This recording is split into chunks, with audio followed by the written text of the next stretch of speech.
الحمد لله نحمده ونستعينه ونستغفره ونؤمن به ونتوكل عليه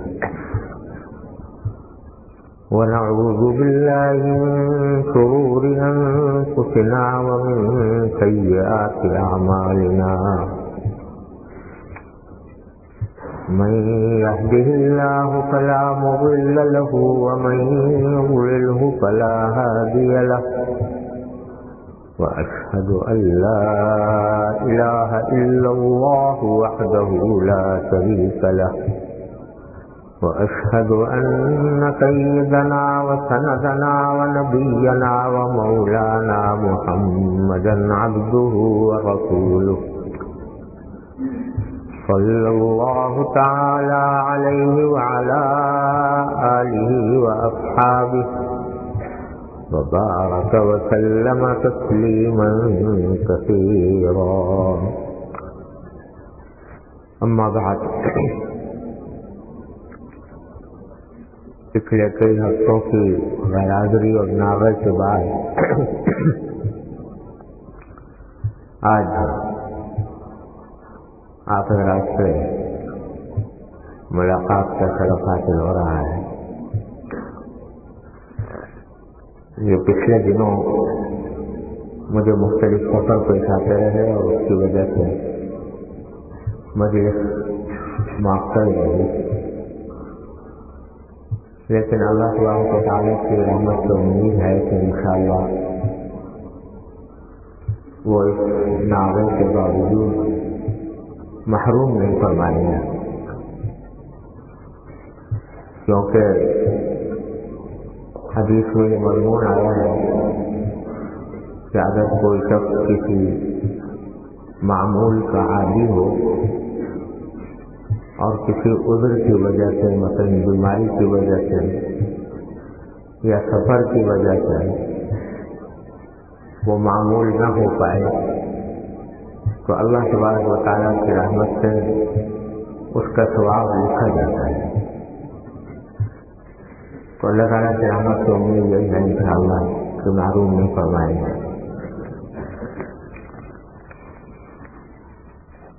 اللہ تبارک و تعالیٰ ہمارے دلوں میں اخلاص پیدا فرمائیں اور اپنی اصلاح کی فکر عطا فرمائیں، تو مومن کا کسی حال جاتا نہیں۔ اور جیسا میں بار بار عرض کر چکا ہوں کہ مقصود اس مجلس کا کوئی رسمی تقریر، رسمی درس نہیں ہے، بلکہ مقصود یہ ہے کہ ہم آپس میں مل جل کر، مل بیٹھ کر اپنی اصلاح کی فکر کریں اور اپنے بزرگوں کی باتیں کہہ کر یا سن کر ان پر عمل کی کوشش کریں۔ اللہ تبارک و تعالیٰ اپنا فضل و کرم سے اس کی توفیق عطا فرمائے۔ حضرت حکیم الامہ قدس اللہ تعالیٰ سرہ کے ارشادات کچھ عرصے سے میں پڑھا کرتا ہوں، تو اس وقت حضرت کا ایک ارشاد سامنے آ گیا۔ فرمایا کہ جناب رسول اللہ صلی اللہ علیہ وسلم ایک بیمار کی عیادت کے لیے تشریف لے گئے، دیکھا کہ اس کو بخار ہے، فرمایا لا بأس طہور انشاءاللہ تعالی، یعنی کچھ حرج نہیں، یہ بخار تمہارے حق میں مطہر ہے، پاکی کا ذریعہ ہے۔ اللہ اکبر! عیادت کا حق بھی حضور صلی اللہ علیہ وسلم سے زیادہ ادا کرنے والا کون ہوگا؟ عیادت کی اصلی غرض تسلی ہے، اور تسلی اس سے بڑھ کر کیا ہوگی کہ جس شے کو وہ ضرر سمجھتا ہو اس کو حضور صلی اللہ علیہ وسلم نفع کے افراد میں داخل کر دیں۔ یہ تو ایسی تسلی ہے کہ طبیعت میں اس قدر تسلی اس سے زیادہ کوئی اور نہیں ہو سکتی کہ مرض بھی نہ رہے، لیکن اس تسلی کی اس بیمار نے قدر نہیں کی۔ وہ ایک ضعیف الایمان بوڑھا تھا، وہ کہتا ہے کلا والحمى تفور علی شیخ کبیر تزیرہ القبور، کہ ہرگز نہیں بلکہ یہ تو ایسا بخار ہے جو ایک بوڑھے کو قبر میں پہنچا دے گا۔ تو آپ نے فرمایا اچھا یوں ہی صحیح۔ اس میں نبی کریم صلی اللہ علیہ وسلم کی جو حدیث نقل فرمائی ہے اس میں عیادت کا مسنون طریقہ معلوم ہوتا ہے۔ عیادت جو ہے یہ ایک عبادت ہے، اور نبی کریم صلی اللہ علیہ وسلم نے ایک مسلمان کے دوسرے مسلمان پر جو حقوق بتائے ہیں ان میں سے ایک اہم حق ہے۔ ایک حدیث میں رسول اللہ صلی اللہ علیہ وسلم کا ارشاد ہے کہ حق المسلم علی المسلم خمس، کہ ایک مسلمان کے دوسرے مسلمان پر 5 حقوق ہیں: رد السلام وعیادت المریض وتشمیت العاطف واتباع الجنائز واجابت الدعوہ، او کما قال صلی اللہ علیہ وسلم۔ یعنی ایک یہ کہ سلام کا جواب دینا، کوئی مسلمان سلام کرے تو اس کا جواب دینا اس کا حق ہے۔ دوسرا اگر کوئی بیمار ہو تو اس کی عیادت کرنا اس کا حق ہے۔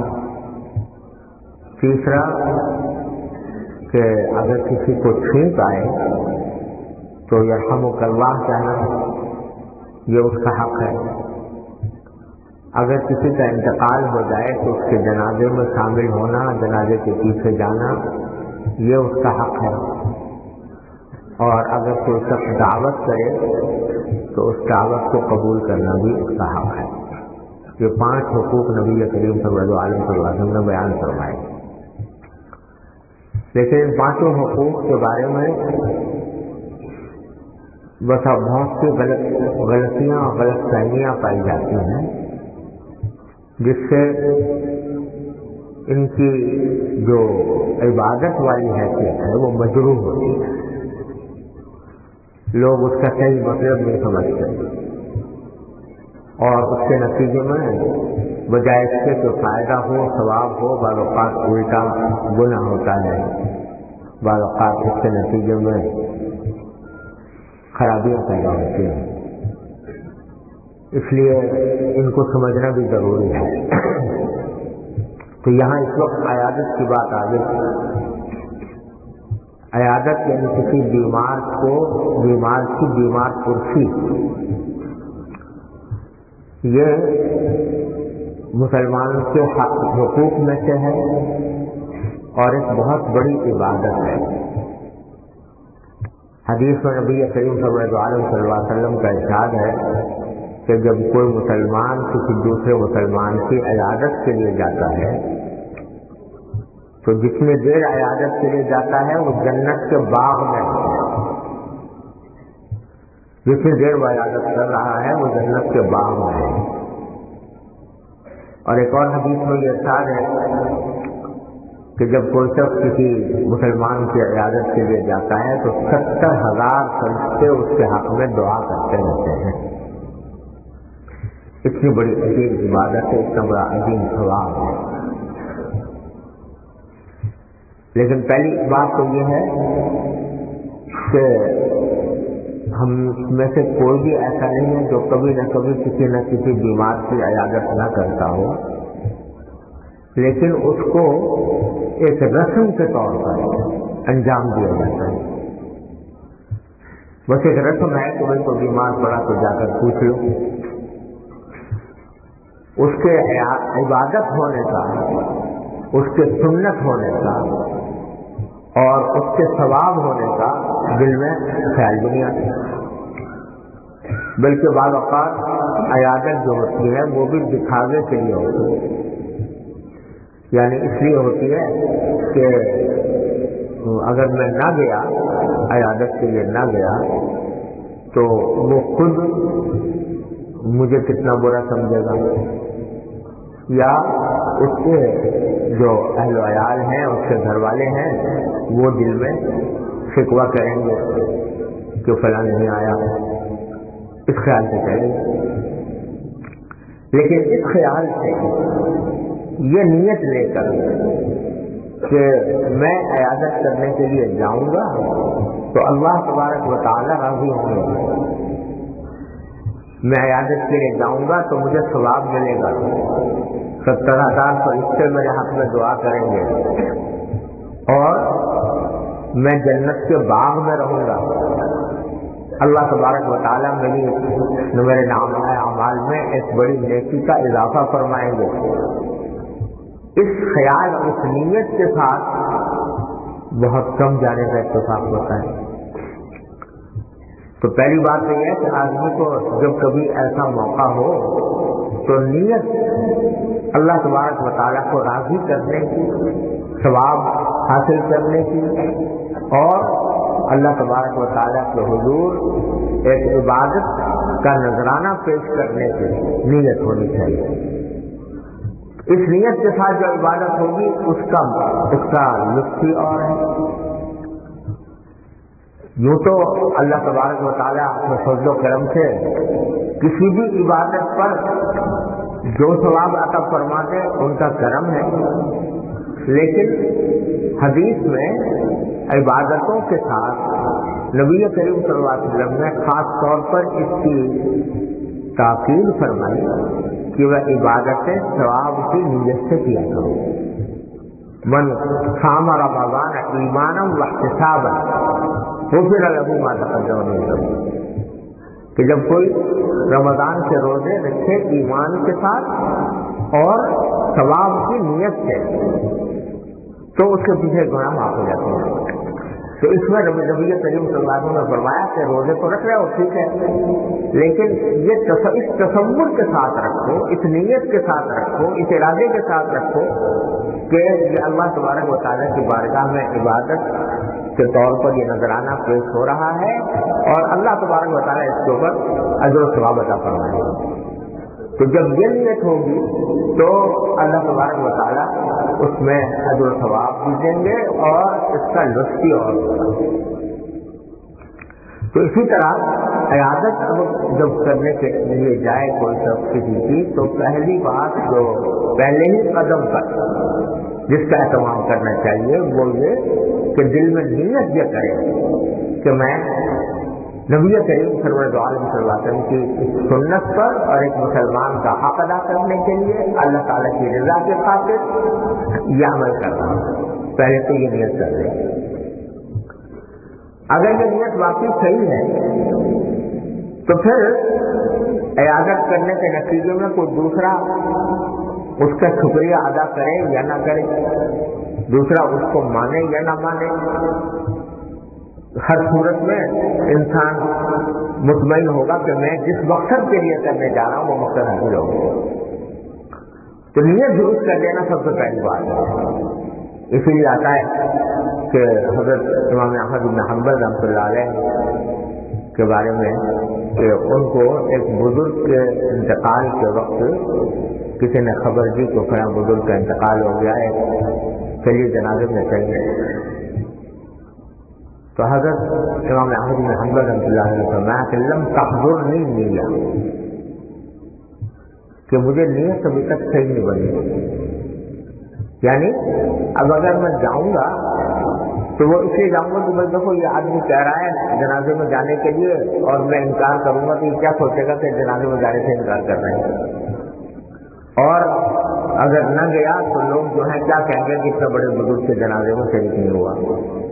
تو یہ لوگوں کو خوش کرنے کا خیال آ رہا ہے، اور جب لوگوں کو خوش کرنے کا خیال آ رہا ہے تو پھر اخلاص تو نہ ہوا، تو اخلاص جب نہیں ہوا تو وہ ریاکاری ہوگی، اور ریاکاری کی صورت میں اگر میں جا کے نماز جنازے میں شامل بھی ہوا تو یہ ریاکاری والی شمولیت ہوگی جس کا کوئی اجر نہیں، ثواب نہیں، بلکہ الٹا گناہ ہونے کا اندیشہ ہے۔ اسی لیے تو جس طرح جنازے میں یہ بات ہے اسی طرح عیادت میں بھی یہ بات ہے کہ جب کوئی شخص کسی کی عیادت کے لیے جائے تو پہلے یہ دیکھے کہ میری نیت صحیح ہے یا نہیں، یہ لوگوں کو دکھانے کے لیے کر رہا ہوں یا میں اللہ تبارک و تعالیٰ کو راضی کرنے کے لیے کر رہا ہوں۔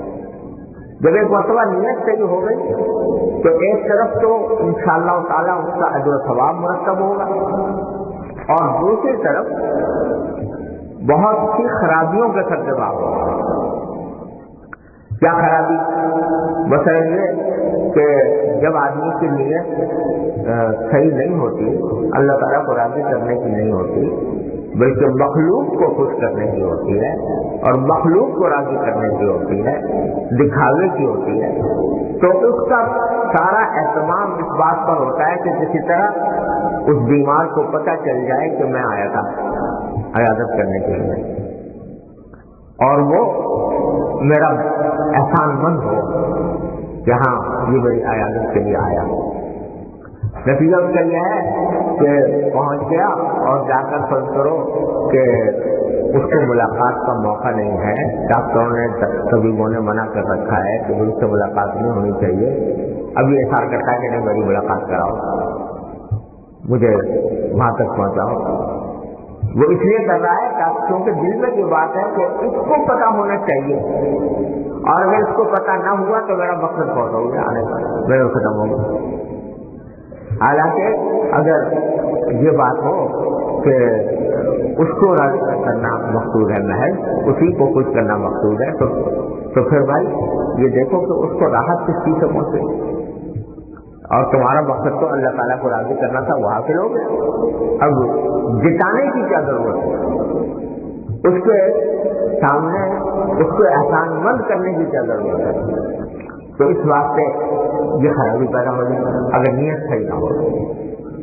تو سب سے پہلے قدم پر نیت صحیح ہے، اور اس کو محض ایک رسم کے طور پر نہیں بلکہ ایک عبادت کے طور پر انجام دے رہا ہوں، تمہیں اس لیے جا رہا ہوں۔ جو قدم میرا اٹھ رہا ہے وہ جنت کے باغ میں اٹھ رہا ہے، اللہ تبارک و تعالیٰ کے ہاں یہ عمل عبادت لکھا جائے نیت کی طرف سے سب سے پہلے۔ پھر دوسری بات جو اس حدیث کو بھی معلوم ہوئی اور نبی کریم صلی اللہ علیہ وسلم کے ارشاد سے بھی اور پھر انہوں نے جو تشریح کیا ان سے بھی، کہ عیادت کا جو مقصود ہے وہ دوسرے کی راحت رسانی اور تسلی ہے۔ کیوں اس کو عبادت قرار دیا گیا، کیوں اس کو حق قرار دیا گیا؟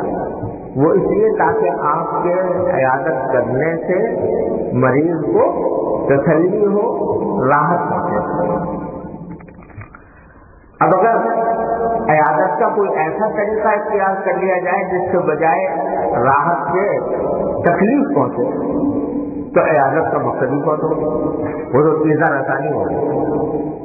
لہذا اس کے لیے مثلا حضرت والا ہی نے دوسرے مقامات پر ارشاد فرمایا کہ پہلے تو یہ دیکھنا چاہیے کہ میں جس کی عیادت کے لیے جا رہا ہوں تو وہ عیادت کا کے لیے وہ وقت مناسب ہے کہ نہیں،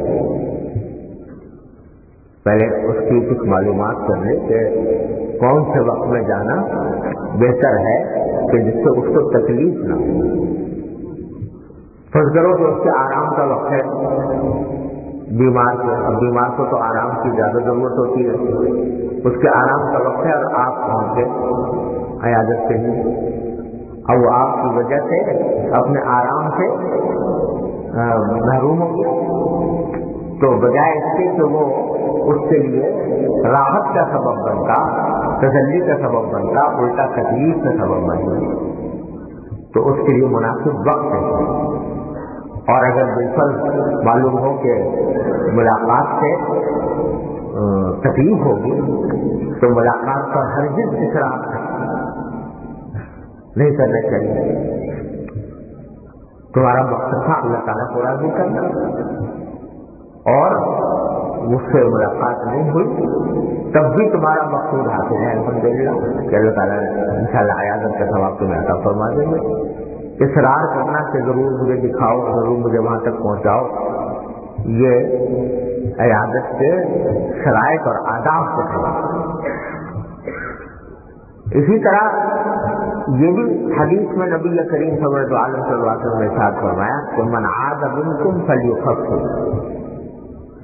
کہ اگر کوئی شخص تم میں کسی کی عیادت کے لیے جائے تو وہاں پر ہلکا بیٹھے، یعنی مختصر اختصار سے کام لے. یہ نہیں کہ عیادت کے لیے آپ گئے اور جم کر بیٹھ گئے. اس کا نتیجہ یہ ہوتا ہے کہ بعض اوقات بیمار کو ضرورت ہوتی ہے کہ وہ مخلع بالطبع ہو کر آزادی کے ساتھ لیٹ جائے، بیٹھ جائے، کوئی اپنا دوسرا خدمتگار اس کی خدمت کر لے وغیرہ. اب ایک اجنبی آدمی آ کر بیٹھ گیا اور بیٹھا ہے تو اس کی وجہ سے وہ بیچارہ تکلف کا میں مبتلا ہوگا، اس کو تکلیف پہنچے گی. لہذا نبی کریم صلی اللہ علیہ وسلم نے یہ تلقین فرمائی کہ جو شخص عیادت کے لیے جائے وہ ہلکا بیٹھے، زیادہ دیر نہ بیٹھے، مختصر کام کر کے عیادت کر کے واپس آ جائے تاکہ بیمار کو تکلیف نہ ہو. ایک مشہور بزرگ ہیں طالب رب اللہ کو مبارک ہیں رحمۃ اللہ علیہ، مجھے نام میں شبہ ہو رہا ہے کہ ان کے بارے میں یہ منقول ہے کہ وہ مرض وفات میں تھے تو لوگ آ رہے تھے عیادت کے لیے. اب ایک کے بعد دوسرا، دوسرے کے بعد تیسرا، تیسرے کے بعد چوتھا، مسلسل ایک تانتا بنا ہوا ہے عیادت کرنے والوں کا. یہاں تک کہ وہ چاہتے تھے کہ کچھ وقت خلوت میں وہ سمجھ رہے تھے کہ آخری وقت ہے، اللہ اللہ کریں، کچھ بے تکلف ہو کر لیتے ہیں. لیکن مسلسل عیادتوں کا سلسلہ چل رہا تھا. ان میں سے ایک صاحب ایسے تھے کہ جو بالکل جم کر ہی بیٹھ گئے، یعنی لوگ آج آ رہے ہیں جا رہے ہیں اور وہ بیٹھے مستقل بیٹھے. تو جب اور سب لوگ چلے گئے پھر بھی بیٹھے تو انہوں نے کہا عبداللہ مبارک رحمۃ اللہ علیہ کہ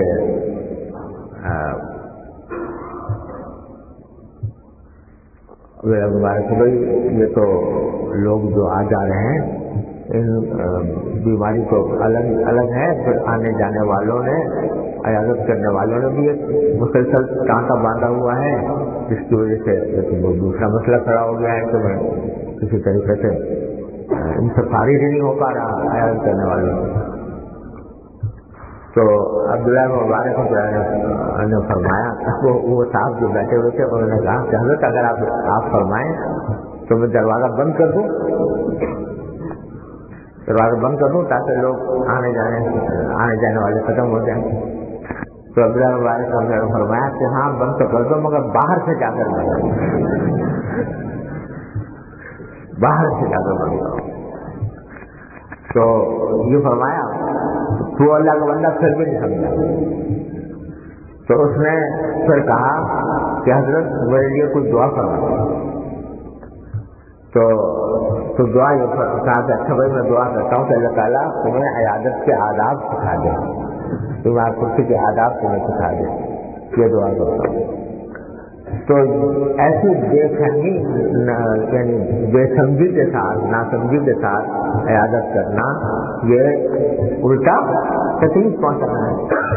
نبی کریم صلی اللہ علیہ وسلم سے زیادہ کون نفسیات کو انسانوں کی سمجھنے والا ہوگا.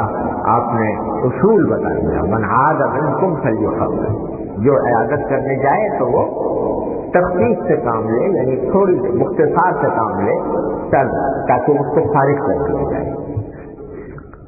ہاں البتہ بعض لوگ ایسے ہوتے ہیں کہ جن کے بیٹھنے سے مریض کو راحت ملتی ہے، اپنا کوئی عزیز قریب ہے، کوئی بے تکلف دوست ہے، بے تکلف شاگرد ہے، یا کوئی ایسا شخص ہے کہ جس کے پاس بیٹھنے سے آدمی کو تسلی ہوتی ہے، راحت ملتی ہے، اس کے حق میں یہ بات نہیں. مجھے یاد ہے کہ ایک مرتبہ حضرت والد ماجد صلی اللہ تعالیٰ اللہ تعالیٰ کے درجات بلند فرمائے، ایک مرتبہ بیمار تھے تو ایک حضرت والد صاحب کے بے تکلف دوست تھے، وہ بھی بڑے عالم تھے.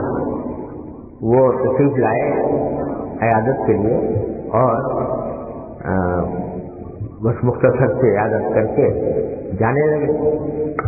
تو حضرت والد صاحب نے فرمایا کہ یہ من عاد منکم فلیخفف کا حکم آپ کے لیے نہیں ہے، آپ کے لیے نہیں، یعنی یہ حکم ان لوگوں کے لیے جن سے بے تکلفی نہ ہو. آپ سے چونکہ بے تکلفی اور راحت ہے تو آپ تھوڑی دیر بیٹھو گے تو مجھے راحت مل جائے. تو معلوم ہوا کہ در حقیقت جس شخص سے کبھی امید ہو کہ اس کے پاس بیٹھنے سے بیمار کو راحت ملے گی وہاں تو بیٹھے، ورنہ پھر مختصر عیادت کر کے چلا آئے. یہ دوسرا عدم ہے من عاد منکم فلیخفف. اور تیسری بات یہ ہے کہ جیسا حضرت نے فرمایا کہ عیادت کا اصل مقصود ہے تسلی دینا، اور اس تسلی کے لیے بہترین الفاظ نبی کریم سرور دو عالم صلی اللہ علیہ وسلم نے تلقین فرمائے. یہ الفاظ کہنا بھی سنت ہے. لا بأس طہور انشاء اللہ، لا بأس طہور انشاء اللہ. لا بأس کے معنی ہے کچھ تکلیف نہیں، کچھ حرج نہیں. یعنی یہ جو بیماری آ رہی ہے اس کے دو معنی ہیں لا بأس کے یہاں پر. ایک معنی یہ کہ لا بأس ایک طرح سے ایک دعا بھی ہے کہ اللہ تعالیٰ آپ سے تکلیف کو دور کر دے، تکلیف آپ کی ختم ہو جائے، ایک طرح سے یہ دعا بھی ہے. اور دوسری طرف اس میں اس طرف توجہ دلانی ہے کہ یہ جو تکلیف آپ کو آئی ہے بے شک تکلیف ہے، لیکن انجام کا یہ آپ کے لیے کوئی مضر نہیں، آپ کے لیے کوئی نقصان دہ نہیں، آپ کے لیے حقیقت میں تکلیف نہیں. کیوں کہ طہور انشاءاللہ، کہ انشاءاللہ یہ آپ کو پاک کرنے والی ہے. کہاں سے پاک کرنے والی ہے؟ گناہوں سے پاک کرنے والی ہے. کیونکہ مومن کو جو کوئی بھی تکلیف پہنچے، چھوٹی ہو یا بڑی ہو، یہاں تک کہ حدیث میں آتا ہے کہ کانٹا بھی کوئی چبھے، یہاں تک کہ حدیث میں آتا ہے کہ انسان کو کوئی تشویش لاحق ہو، حتی الہم یہمہ، کہ اگر کوئی شخص کسی پریشانی میں ہے، کسی تکلیف میں ہے، کوئی فکر لاحق ہے، تو اس پر بھی اللہ تبارک و تعالیٰ کی طرف سے گناہ معاف ہوتے ہیں اور اجر ملتا ہے. تو توجہ اس طرف دلا رہے ہیں کہ انشاءاللہ یہ تکلیف آپ کے لیے انجام کار مضر نہیں، نقصان دہ نہیں، بلکہ یہ پاک کرنے والی ہے، گناہوں سے پاک کرے گی اور آپ کے درجات میں اضافہ کرے گی. تو مریض کی خاصیت یہ ہوتی ہے کہ جب وہ کسی مرض میں ہو، تکلیف میں ہو، تو عام طور سے اس کا سارا دھیان اپنی تکلیف کی طرف جاتا ہے اور اس تکلیف کی وجہ سے بے چینی محسوس کرتا ہے. اس کا ذہن اس طرح متوجہ کر دیا کہ بے شک تکلیف تو ہے، لیکن یہ تکلیف انجام کار آپ کے لیے مضر اور نقصان دہ نہیں ہوگی، انشاءاللہ وہ آپ کے لیے پاکی کا ذریعہ بنے گی.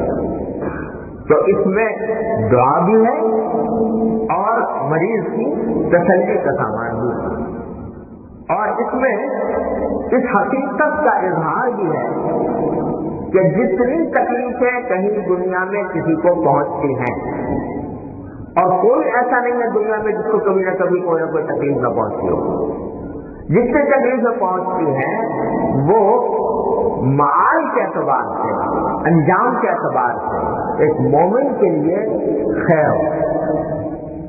لہذا جب تک تکلیف رہے اس وقت تک اللہ تبارک و تعالیٰ کی فیصلے پر راضی رہنا چاہیے، اللہ تعالیٰ کے فیصلے پر راضی رہنا چاہیے. اللہ تعالیٰ سے عافیت مانگو، تکلیف نہ مانگو، اللہ تعالیٰ سے عافیت مانگو، اور اگر تکلیف آ جائے تو اس کو دور کرنے کی دعا بھی مانگو، جتنا الہام کے ساتھ مانگو کہ اللہ دور کر دیجیے، اللہ تکلیف دور کر دیجیے. لیکن ساتھ ہی یہ بھی دل میں اعتقاد پورا کامل ہونا چاہیے کہ جب تک یہ تکلیف ہے اللہ تعالیٰ کے میں فیصلے پر راضی ہوں، اور اللہ تبارک و تعالیٰ کی رحمت سے یہ تکلیف میرے لیے عاقبت کے اعتبار سے، انجام کے اعتبار سے بہتر ہو۔ میں نے اپنے والد ماجد صلی اللہ تعالیٰ سے بھی سنا،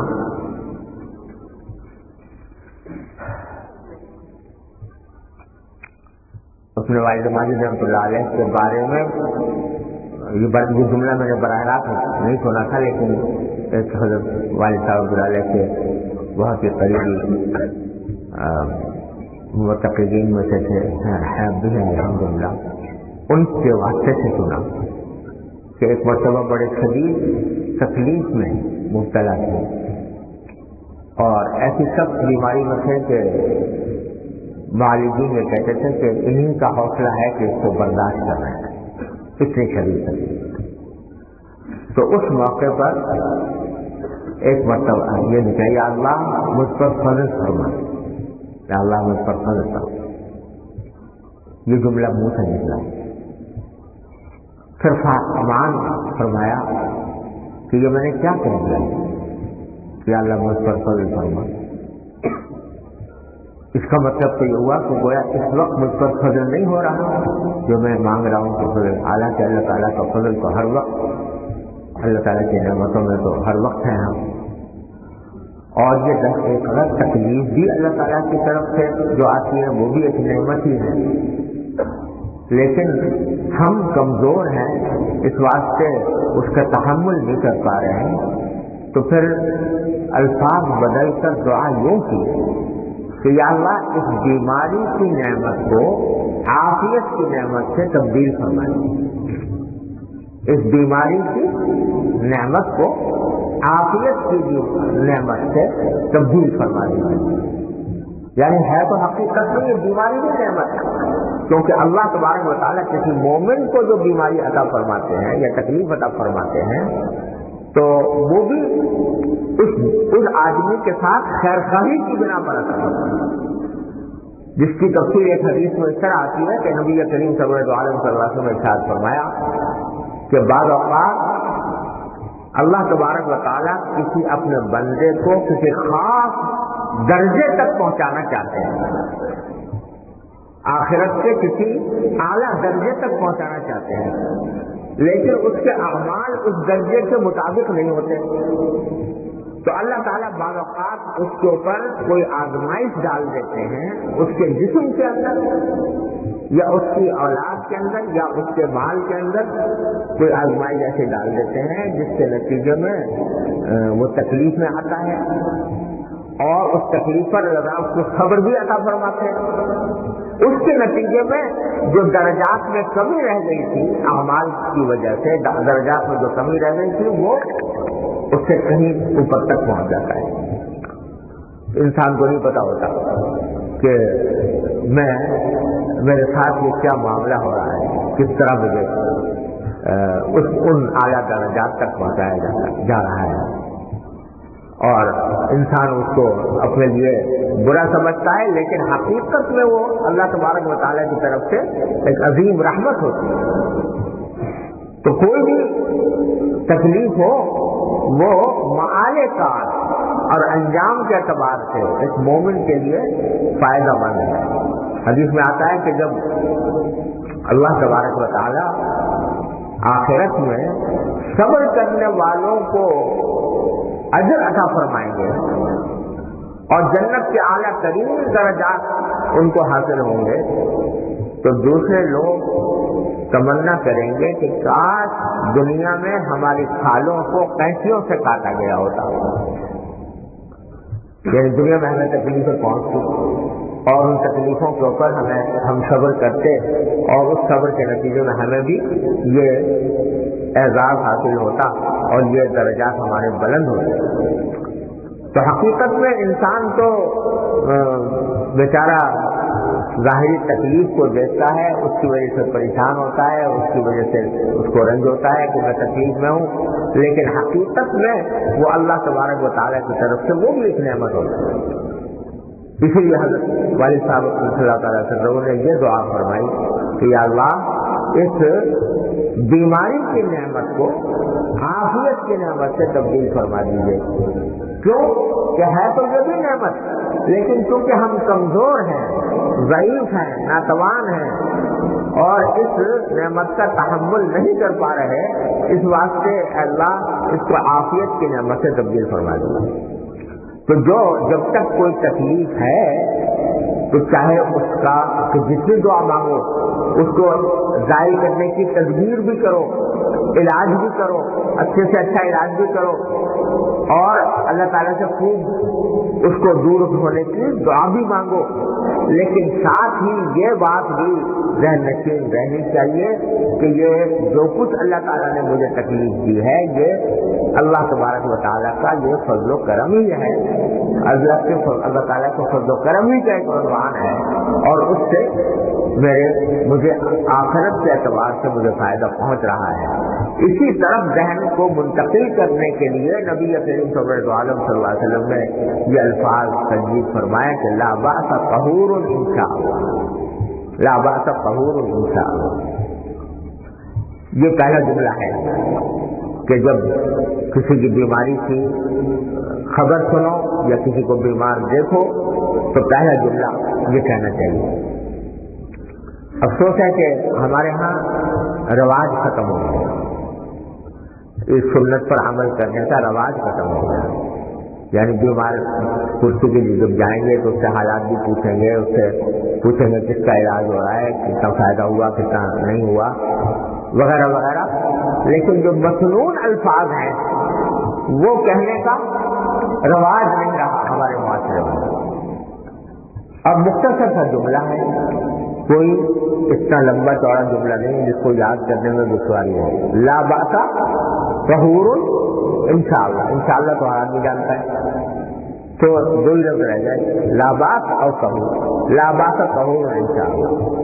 تو یہ جب آپ اس نیت سے کہو گے کہ نبی کریم صلی اللہ علیہ وسلم عیادت کے وقت میں یہ جملہ فرمایا کرتے تھے تو اس جملے کا کہنے کا ثواب، اس نیت سے کہنے کا ثواب اور زیادہ ملے گا۔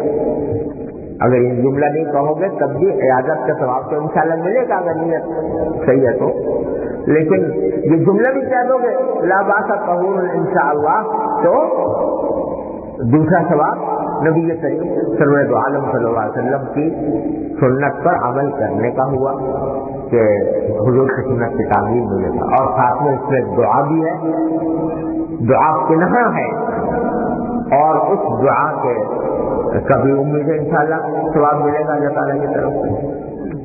تو یہ جملہ کہنے کی عادت ڈالنی چاہیے، لوگوں کو سکھانا بھی چاہیے، بچوں کو بھی شروع سے تربیت دینی چاہیے کہ یہ جملہ ان کی زبان پر ہو جب کسی کو بیمار لا باس طہور انشاءاللہ۔ پھر دوسری سنت نبی کریم صلی اللہ علیہ وسلم کی احادیث میں یہ آئی ہے کہ مریض کے لیے دعا کریں باقاعدہ۔ یہ دعا جو ہے یہ اصل میں تسلی ہے، دعا اس کے ضمن میں پنہا ہے، لیکن مریض کی صحت کے لیے دعا کرنا اور نبی کریم صلی اللہ علیہ وسلم کا معمول یہ احادیث سے معلوم ہوتا ہے کہ جب کسی بیمار کی عیادت فرماتے تو اس کی پیشانی پر ہاتھ رکھ کر یہ دعا کیا کرتے ہیں، اللہم رب الناس اذهب الباس واشف انت الشافی لا شفاء الا شفاؤک شفاء لا یغادر سقما۔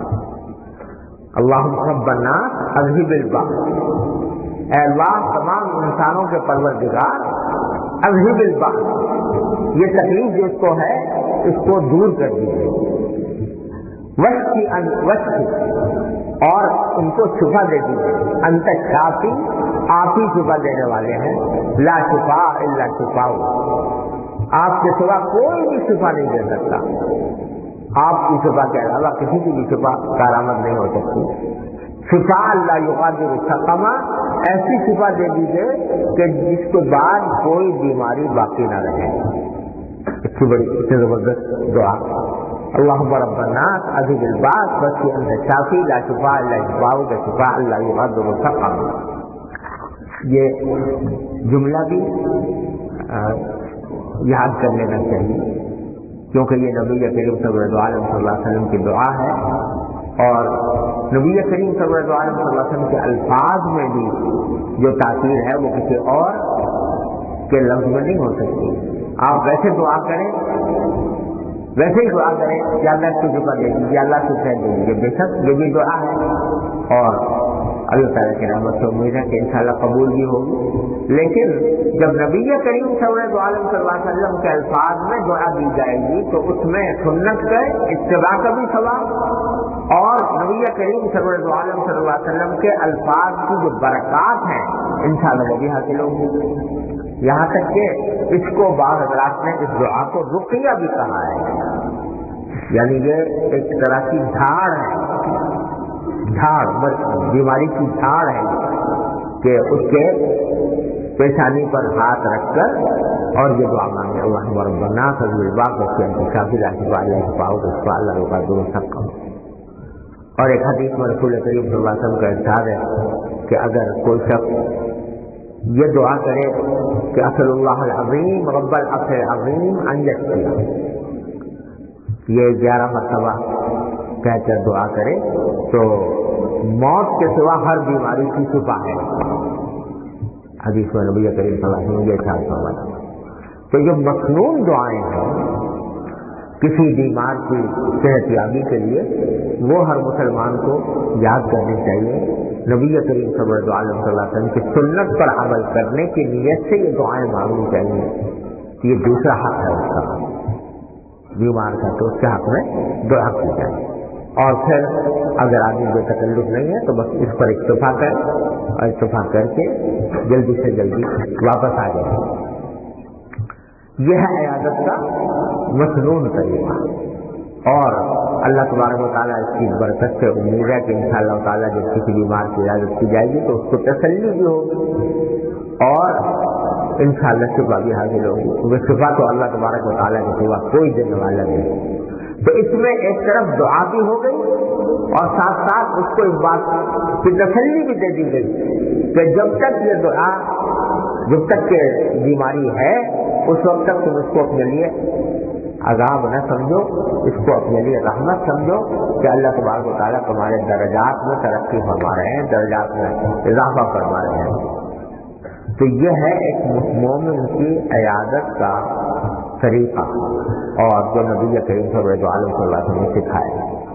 چنانچہ اس واقعے میں جو حضرت نے نقل کیا ہے آپ نے اپنے معمول کے مطابق اس کے شخص تھا، اس کی عادت فرمانے گئے تھے، وہ بوڑھا تھا بہت اور حضرت نے فرمایا کہ ضعیف الایمان بوڑھا تھا.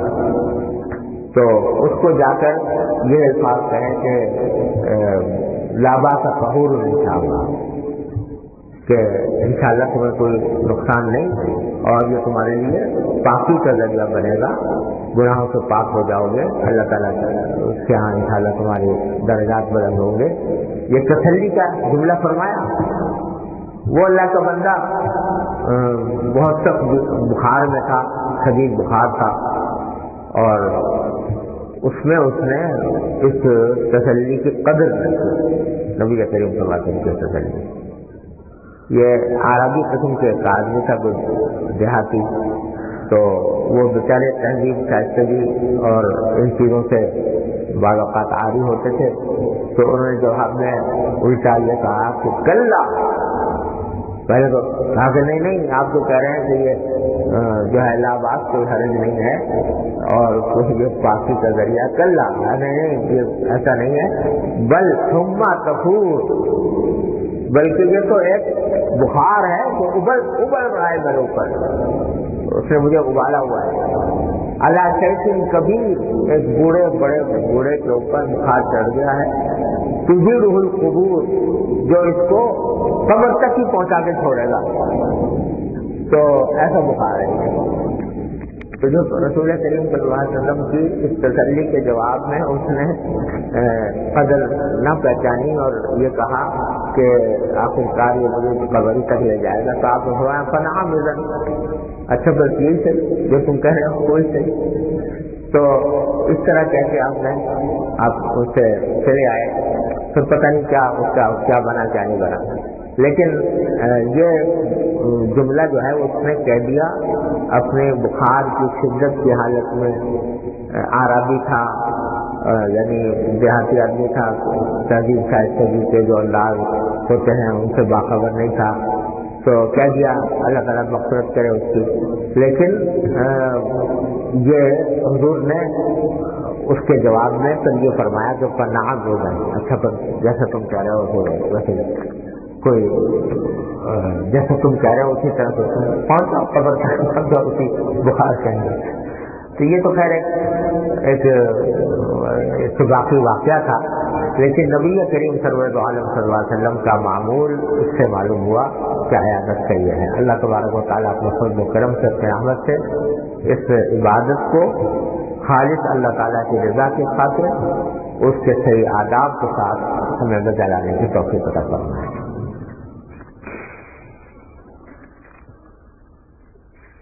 اللهم صل على سيدنا مولانا محمد وعلى ال سيدنا مولانا محمد كما صليت على ابراهيم وعلى ال ابراهيم انك حميد مجيد. ربنا ظلمنا انفسنا وان لم تغفر لنا وترحمنا لنكونن من الخاسرين. ربنا ظلمنا انفسنا وان لم تغفر لنا وترحمنا لنكونن من الخاسرين. ربنا ظلمنا انفسنا وان لم تغفر لنا وترحمنا لنكونن من الخاسرين. ربنا آتنا في الدنيا حسنة وفي الآخرة حسنة وقنا عذاب النار. یا ارحم الراحمین، اپنے فضل کرم سے رحمت سے ہمارے تمام گناہوں کو معاف فرما. یا اللہ ہمارے تمام چھوٹے بڑے اگلے پچھلے خفیہ علانیہ ہر طرح کے گناہوں کو اپنے فضل کرم سے معاف فرما. یا اللہ اپنے رحمت سے ہمیں اپنے دین کی صحیح سمجھ عطا فرما. یا اللہ اس پر عمل کی توفیق عطا فرما. یا اللہ اس پر استقامت عطا فرما. یا اللہ اتباع سنت کی توفیق کامل اور راسخ عطا فرما. یا اللہ ہر طرح کے شر سے، فتنے سے، معصیتوں سے، منکرات سے، گناہوں سے ہمارے گھر والوں، ہمارے متعلقین احباب سب کی حفاظت فرما. یا اللہ یا رحمان یا رحیم یا کریم، اپنے فضل و کرم سے تمام حاضرین و حاضرات کو ان کے تمام جائز مقاصد میں کامیابی عطا فرما. یا اللہ جن جن لوگوں نے ہم سے دعا کی فرمائش کی اپنی رحمت سے ان سب کی دلی مرادوں کو پورا فرما. متعدد حضرات نے اپنی حاجتوں کے لیے دعا کے لیے ترقی بھیجے ہیں. یا اللہ اپنی رحمت سے فضل و کرم سے ان سب کی دلی مرادوں کو پورا فرما دیں. یا اللہ ہم میں جو لوگ بیمار ہیں ان سے شفا کامل عاجل عطا فرما. جو تنگست ہیں ان کی تنگستی کو دور فرما. جو مقروض ہیں ان کے قرضوں کی ادائیگی کا سامان فرما. جو یا اللہ بے روزگار ہیں ان کو حلال واقع روزگار عطا فرما. یا اللہ جو تعلیم حاصل کر رہے ہیں اپنی رحمت سے ان کو علم نافع عمل صالح عطا فرما. یا اللہ ہماری تمام مرادوں کو اپنے فضل و کرم سے پورا فرما دیں. اللهم انا نسألك من خير ما سألك منه عبدك ونبيك سيدنا محمد صلى الله عليه وسلم، ونعوذ بك من شر ما استعاذك منه عبدك ونبيك سيدنا محمد صلى الله عليه وسلم. ربنا تقبل منا انك انت السميع العليم وتب علينا انك انت التواب الرحيم. وصلى الله تعالى على خير خلقه سيدنا مولانا محمد وعلى آله واصحابه اجمعين. آمين برحمتك يا